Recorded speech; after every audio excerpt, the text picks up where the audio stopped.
Good morning, friends. You may remember from Sunday that the main issue in the parable of the vineyard workers wasn't that the guys who only worked for the last hour of the day got a full denarius, which was equivalent to a full day's pay. The problem was that the guys who did work all day didn't get more. Or at least when I say the problem, I mean that was the situation that made those workers angry. They didn't like that people who worked so little got seemingly rewarded at the same level as them. They felt their effort, their time, what they earned should have been recognized with a higher status over and above the other workers. And we explained how those men who admittedly did work all day, how they still actually received exactly what they earned. They were not defrauded. The owner of the vineyard did not withhold from them anything that was their due. It's just that they were mad that other people received grace. They didn't like that they earned something, but then that same something was given freely to other people out of generosity. And yeah, I think that we can admit that that can be a hard pill to swallow even for us. But it is a fundamentally sinful attitude to have. Because if we deserve a good thing and we get that good thing, great. But how bitter and resentful do we have to be angry when someone else receives a good thing by grace? Because even if we are still like, well, yeah, they didn't earn it. They didn't do this. They didn't do what. Well, okay, if we follow that line of thinking, then all charity would be out the window. The idea of our church having a benevolence fund out of which we draw finances to help those who are struggling in whatever way, whether with paying a bill or with providing after a tragedy or whatever. If we cannot give people what they don't deserve, we'd have to get rid of all of that. There can be no charity in that case. Because if we're going to be angry at the idea of someone else, someone aside from us, receiving grace, receiving a good thing even though they didn't earn it or deserve it, then we have completely missed the point of love, generosity, and mercy in the first place. And you know what? Sometimes we do miss those points.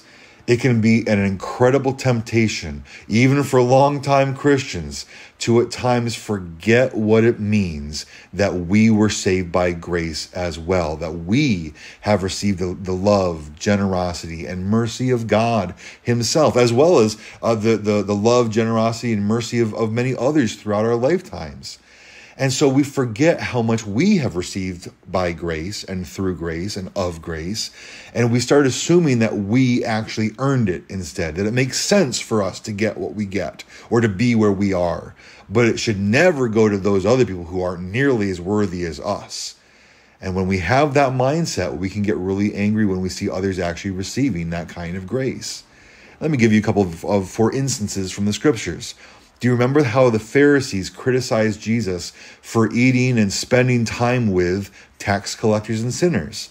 Because that phrase that's used there in the Gospels, tax collectors and sinners, was a way of referring to people in that culture who lived overtly sinful lives. Obviously, tax collectors who were collecting taxes for the Roman government, who was the enemy, and skimming stuff off top for themselves.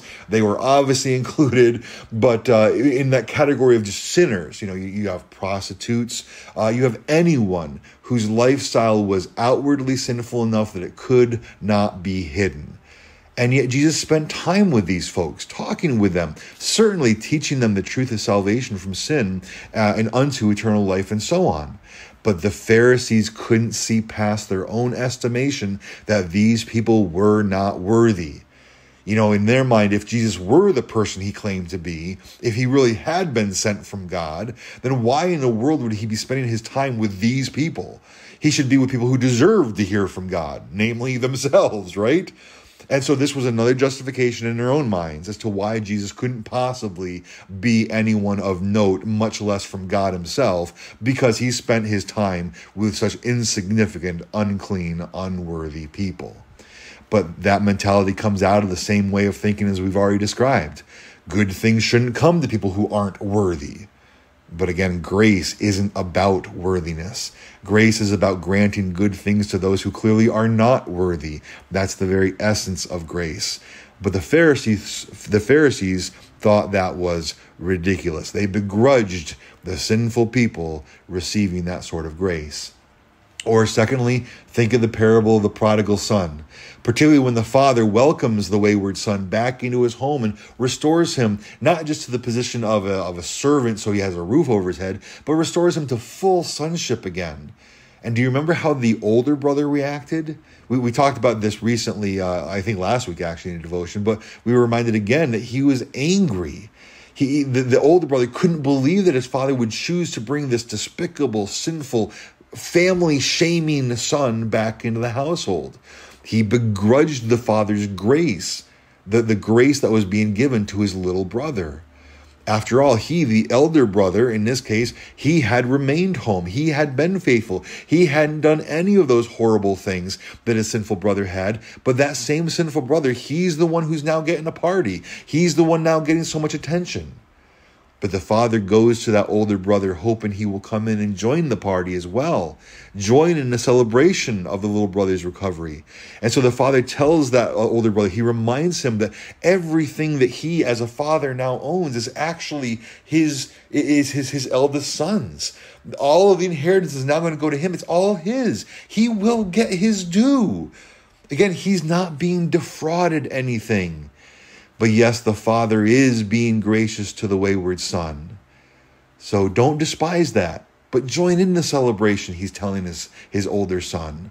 For his younger son was as good as dead, completely lost, but now he's been found and is alive. And is that not a joyful thing? And friends, brothers and sisters, that is the message for us. Do we really fear that God will somehow defraud us or keep good things from us in order to give good things to others? Or are we just given over to our own sinful envy, our own covetousness, that all the good stuff must come to us and no other, especially not those undeserving ones?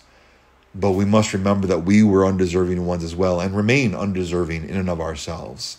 And no, it does not take from us anything at all for God to grant good things to other people as well.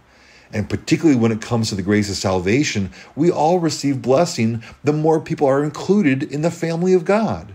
Our own family grows in that case. Our own reward for losing family members on this earth, loved ones on this earth, our reward actually grows the larger for the family we will receive in return.